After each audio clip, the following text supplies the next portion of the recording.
Sagittarius, to save some time, I already shuffled the cards and laid them out. I'm using a Celtic 10 card spread that allows me to look at past, present, and future influences of the week. And as always, I'll be teaching the tarot through each card. So you not only receive your forecast, you start to build your own intuitive relationship with the cards, because that's what this channel is all about, using tarot for our betterment and our benefit. And I'm continuing the message of August, my Sagittarian friends. I need you to take a reprieve. I need you to take that long-deserved rest so you could decipher the things that have been happening to you over the last couple of years. Put them in their little compartments or throw them away, whatever needs to happen. That same lesson is taking place, or that same exercise. I think the lessons are behind you now. And now God is kind of preparing you for the next steps. And that's kind of where the antsy-pantsies is coming in. We want to move in a new direction. I maybe have little footsteps in that new direction of the way I want to go. But I still need you to kind of decipher the stuff that's been happening to you, especially anywhere if in legalities or people being shady and maybe going through a divorce or separation, breaking up of partnerships and breaking up of friendships and relationships as well has kind of been on your kind of to-do list over the last couple of years, Sagittarius. So I just want you to tidy up. I think that's what this is all about this month, is giving you the rest that you so welcomely deserve, while also helping you kind of get rid of that stuff from the past, the kind of shady stuff that you had to encounter. And what I love about this reading is you've kept your strength, you've kept your healing powers, you've kept your spiritual outlook, you've kept your sense of fairness. That's really what they kind of like this lesson of this week is for you to decipher. How other people maybe did you wrong, and maybe how we all, our own actions might have accounted for the conclusions that we had to face.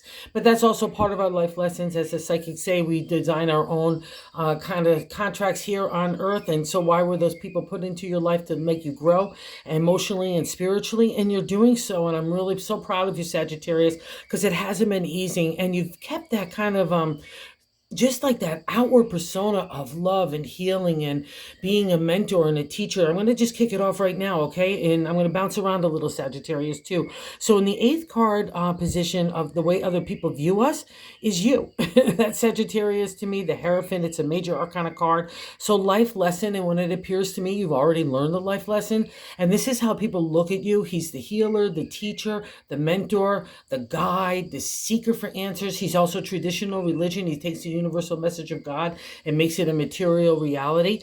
But in some of this kind of reading, maybe you've been breaking some of those kind of like boxed in viewpoints, like, you know, just like tarot, some people dig it and some people don't because of their own perceptions or point of view. And that just how that would be in there in the overall reading, it would says that people look at you in a different slice, still having that connection and superpower to God and the universe, but also being able to deliver it kind of like Jesus, like whoever I encountered, whether it's a leper or someone like a rich man or a tax man, it didn't matter. I treated each individually the same because my unique connection with God allows that emotional energy to flow out of me. So it's a really great card, and I want you to focus on that kind of bonus karma for you this month, because it really is about that. The rest is happening because you were a good spiritual warrior, and I now need you to regroup and think about what that karmic reward is going to look like as it unfolds. And now I'll get back to that first card position, the kind of general significator or position of the overall reading to me. It's the Knight of Pentacles. It could be young people around you, but I often find it's our own energy. The Knight wants to take you in new directions, my Sagittarian friends, and you're half horse as well. So let's see where we're going to gallop off into. And what's nice about the Knight is I'm going to look like, as an example, a rich landscape of little sprouts. I've planted the seeds already, and now they're starting to like reach for that sunlight and the warmth and water and good soil, getting their roots down there. And the Knight wants to take us along and say, let's go look at that. Let's go see where our harvest is going to be for tomorrow. So it's really a great outlook to where you're going. And so I want you to kind of focus on that, but not to focus on it in a bad way or that you're too tired. And the reason why I say that is that second card position, the crossing card in the overall 10 card spread, spread of what's blocking the knight from taking the ride in the new direction, it's the Nine of Pentacles. So while you want to go in a new direction, the 9 represents wrapping up of the minor arcana to the 10 of the suit of Pentacles. The earth signs, it's the material world. A lot of people in tarot define it as work, career, our bodies, our community. But after doing 40 years, and especially with the Sagittarius, with that big pure love heart that you guys have, it touches everything. So don't tell yourself that you're too tired. And especially with these Justice and the King of Swords, wherever you're dealing with justice and legalities again, business law and contracts, it's favorable. It's so great. So especially sitting on the Knight, any kind of ideas of moving forward in that direction, it's really divine order as well. But it also says you've already wrapping up one cycle of the Pentacles. And maybe, you know, because it's blocking, it's making you feel that little tired. And also too, because in the 7th card position, the way that we're feeling about ourselves is the 10 of Pentacles, which has a different kind of condemnation of the 9. I'm feeling more stoic, pragmatic, practical here. I've already taken that journey. All my Pentacles are in a row, but I'm still like waiting to kind of get to that refresh state and that happy joy of my accomplishments. Because like any journey in the minor arcana, it's always the ups and downs, because it's our daily life and how to navigate it. That's what the minor arcana represent, right? And the 10 of Pentacles is so beautiful. It's the area of the happily ever after, in the area of family and home, and even work would be thrown in there, retirement, all those kind of kit and caboodles. It's like I often use the White House, the picket fence, you're standing back, people laughing, glasses tinkling, everyone having a good time, and you're saying, yeah, it was all worth the journey. So I want you to focus on that, because that's a contemplation state, and let the Knight take a new ride, because he's got an awful lot of wisdom and experience and know how to be the farmer of his ideas for the harvest for tomorrow. And that's you, my dear Sagittarian friends. So don't believe in anything other than your power. But again, it's a settling down time for you to decipher everything that's been going on. And let me get into why I'm saying that as well. In that 3rd card position, the top of the matter in the 10 card spread, but I like to say God's direction on how to navigate the week. And it's just reaffirming the month message of just being able to settle down and get my balance back. That would be a reflection of justice, getting to using my logic and my intuition in conjunction, coming to fair and balanced decisions, not only for other people's actions and things, but for our own. And you'll often see the Justice standing in pillars. It's like I need to be able to have that confidence and that stoicism in my own knowing of my own balance within my own self of justice, that I have integrity and character and ethics to come to fair balance, along with my intuition, my compassion, and my kind of emotional flow to God, to come to those kind of balanced decisions, not only for myself, but for others. She cuts away the BS. And I'll also say this, because of the rest time that you need, if you feel like you really just want to jab out with that sword, because in the base matter, in the 4th card position, I like to say the gut feeling is the King of Swords, even though justice overpowers it, because it's a major arcana and it's another life lesson here, and you're balancing out that kind of feel of justice. And also too, just doing it for so long, we could want our justice. And I think you're moving past that. I think you're more about like what happened in these kind of scenarios that involve justice, involve the King of Swords, where we have to, again, another reflection of being balanced in intuition and logic. And it's nice in the King too, in the well, as well as in that base matter, you want to be fair and just. Right? You want to combine it with that top of the matter, that intellect, intelligence, our communication skill sets all comes out, and analytical thinking, strategy comes out into the domain of the swords and the justice card. But it's interesting throughout the whole journey of the swords, right? We're not asked to use emotion. We want to keep a strategic distance. We want to keep an emotional distance, so I can only use logic or intelligence, right? I don't want to have feeling in there. But by the time I get to this guy, I've learned too much. I know I can balance out both, and it's necessary for our daily existence in life. And that's kind of the exalted state of the Hierophant too, because again, you have that animal instinct in the bottom half of you, or the horse, but you're reaching for God and your man in the other half. And it's kind of the balancing of our skills, right? It's kind of like, oh God, I didn't even realize it right now until I just was ready to say it. Like in the 9th card position of our hopes and fears, it's literally the definition of the Strength card, right? We have to live with our animal instincts of ego, pride, anger, rage. In the exalted state, a little bit of, not maybe not anger, rage, but ego and pride can be a healthy dose for accomplishment as long as it's handled in the right way. But in the non-exalted state, it gets the better of us, and it changes our attitude or our approach, our actions. It just is shady McGady too as well. So I think this reading also says that against those people or situations that weren't fair to you or outright shady, you handled yourself in the utmost way, in good intention and good viewpoint to God. And there's a reward for that, Sagittarius, too. And God, I just noticed here, these four are right sitting here. And, the hangman is that reflection of the rest that God's getting in there. It's a karma card to me. It's not a sacrifice. It's a stepping back willingly to take the rest. And after so long of doing tarot and having this guy so many times, like I used to get PO'd, it would like make me mad because it literally means hanging in time. But then I realized I had to hang in time. I needed God's reprieve. I couldn't even have another thought, even if I wanted to. It gets a lot of mumbo jumbo in the mindset. We're deciphering a lot of stuff, like I said, and that would be a reflection of the king and the justice here. And it's also God's way of saying, trust your heart along with your intellect. The swords, the king wants to use the heart in that balance.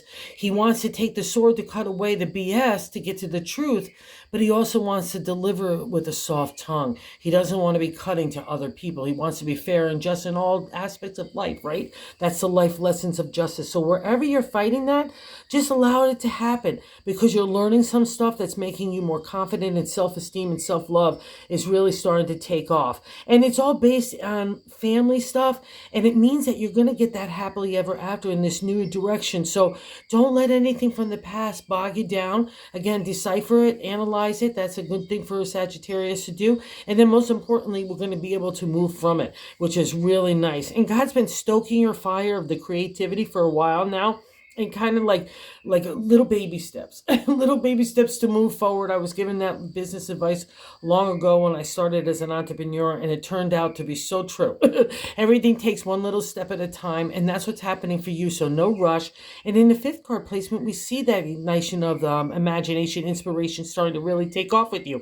And the Two of Wands, I'm starting to get that little small platform for my creative ideas and ready to take them out. And it's no wonder the knight is showing up. He's like, hey, let's go see where they planted those seeds of tomorrow. Let's go see how we're ready to build our harvest, right? And what's nice about the Two of Wands, not only does imagination, inspiration get ready to take off again, which I imagine has been so long overdue for you guys, and so welcome and so deserving too. And you're coming out of the cave with the Hierophant. There you are, right there, coming out of the cave. So you're not only, again, the mentor, leader, the healer, you're that conduit to God and the universe. So trust that kind of firm footing that you're getting right now, Sagittarius. It's for your blessing and your divine order and what you want to do. And you want to do something maybe differently than from the past. And it's concluding for family too, all right? And maybe that's why these breaks had to happen wherever they did, because in the sixth card placement of what's happening right now, I have the Seven of Pentacles, the contemplation, meditation of new moves in the material. So a lot of that stuff, but because I have Justice and King of Swords and the family card, I just got to wonder what has maybe fallen fallen by the wayside for your betterment, but it's never easy lessons, okay? And now we're getting again to that another reflection of the seeker. What do we want to do next? That's the Seven of Pentacles. And see here, just like the Nine, all our pentacles are there, and someone's actually handing us of a gift.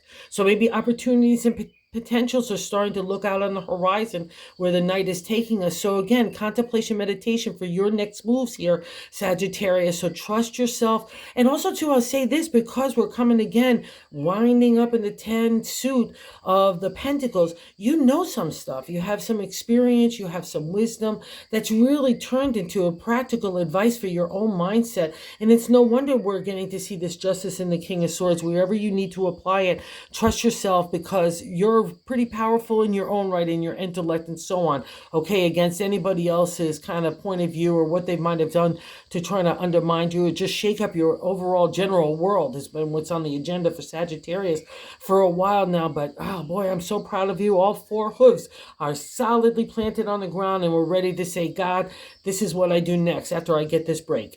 So all good. So contemplate on that happy family legacy that you want to leave or do right now. It's starting to materialize because that's where your heart is. Okay, trust it, Sag. Because other people, like I said, in that eighth card position, they already look at you as someone divine order. And that's just so beautiful. I just can't say how beautiful it is just when we want to be of service and be of help and move in new directions and want to analyze stuff in a really objective light. It's just all the key sets that you need. And no matter if, let's say, you're having to deliver that kind of objectivity, you just trust yourself and other people trust you. That's how they feel. They feel like you're a good leader in this way. And that's just so nice. And I said, like in the ninth card position, or hopes and fears, that dichotomy is the strength card, another major arcana card. And this is so cool too when I think about it. Sitting on top of the Hierophant. So out of the life lessons that we had to experience, that we come to that wise decision making, fairness in our own mindset, right? Everything starts with our own thinking, right? That's a reflection of the strength. The strength has its own different kind of lessons as well. But, you know, again, at the end of the day, it's mastery of thought, turning to God, hope, and faith to lead you as that light forward, to do the right thing, trusting your character, your integrity, and ethics. And remember, it's not going to be the butterflies and unicorns that get you there, honey bunnies. It's going to be the tough stuff. And you did it. And these are past reflection cards to me. It means you have that mastery of thought. So don't be afraid.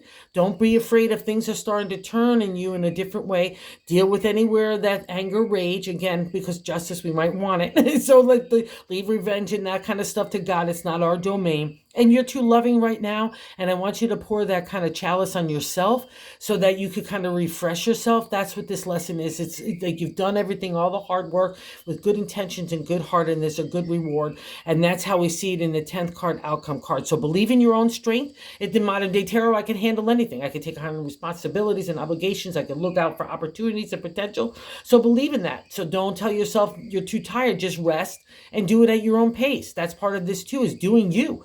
That's what a lot of the swords, to me, to the ancient tarot, is about, coming to our own identity. And that's what you've been doing here for the last couple of years, Sagittarius, doing you, in conjunction with helping everybody else and dealing with everybody else's stuff. But at the same time, you've been really learning, what do I want and what I don't want. And now we start to get to unveil that little red carpet to say, okay, Dorothy, on that yellow brick road, let's go see where we're going to go. And the hangman is giving you that reprieve. You just came out of the tornado, you hit the ground, you killed the witch, and now you're like, whoa, what? But the good witch is coming to give you some direction. You're going to pick up your scarecrow, your tin man, and your lion. So, the lion soon enough. So the hangman is so beautiful. It's stepping away in from the minutia of everyday stuff, giving ourselves our break. God gets in there. To me, it's literally like God, like you've got the door a little bit open, letting of the new direction coming and healing up of the past. And God is saying, no, let me in there, Sagittarius, let me in there. And you're like, no, I got it. And you don't got it. When I see the hangman, I know I'm overthinking stuff. I can feel overwhelmed. I'm tired. That would be a reflection of the 9 of Pentacles. So again, everyday nerves and then some is enhanced. It's like on steroids when we encounter the hangman. And the more stubborn we are that not allowing that rest to happen, I find like the binds, because they're loose on the hangman, that they get tighter because it's our own way of thinking. Again, that's why mastery of thought and healing arts and trusting yourself in that intellectual plane is really important for you right now. Okay, give your credence to your intelligence and your heart. You just take the rest because God's kind of literally the one that's building the yellow brick road for you. Okay, so let's trust this. Hope and faith got you to where you are right now. So let's continue to do so. And there's a karmic reward for that as well, Sagittarius. I know you know this. And the bonus card is why I'm saying that partnerships and friendships, maybe relationships, different family dynamics have been shifting, all that kind of stuff. We get to the 5 of Cups. It's good luck in the area of tarot numerology, in the area of the heart for me in the Suit of Cups, but it's also conflict. That's how you get to the good luck, is facing the conflict and getting over it. In all decks, it's the only time you'll see that the cups are turned over, and whether it's 4 or 3 and 1 or 2 standing, it's a representation of the emotional flow had to be turned over. Other people were shady, McGady to you, or you had to take things in a realistic light. The 5 of Cups represents taking off the rose-colored glasses and getting real about people and situations in our life. And the remaining cups mean that we have energy and emotional flow, feelings, psychic ability, intuition, our subconscious connection to God and the universe. It's all still there. We're ready to step out of that shadow state of the moon. That's another reflection lesson of tough stuff. So again, another karmic reward. And the karmic reward here in the 5 and the good luck comes from you looking things realistically, my friends. And I think that's been something that's been happening for a while. And now coming to clear decisions, cutting away the BS, cutting away all the stuff, the emotional drama, the other points of view of other people. That's what the 4 of Cups represents to me. It's chitter chatter, gossip. And I'm sure it's all been on the checklist for Sagittarius for a long time. But now it's in your capable hands, all right? And I trust it more there than anywhere else. And so does God. So let's take this month to still, again, get our rest. You so well deserve it. Enjoy ourselves, because in that peace and that calmness, that's where all the next answers come, okay? So no rush. God's at work here. And more importantly, Sagittarius, God's got your back. Okay, I know you know this, so trust it, believe it, because it's starting to unfold. I'm so proud of you. That's all I can say. This is a great month for you to really get you, start to see the reap the rewards of your good heart. Okay, thank you so much, and thank you again for everyone that watches and subscribes and everything else. I can't say thank you. It's been so fantastic. And if you haven't subscribed, if you would consider subscribing, because that, I guess, gets into the algorithm, and it's just been so cool to connect with other tarot lovers. And again, thank you, Sagittarius. Go kick it this month.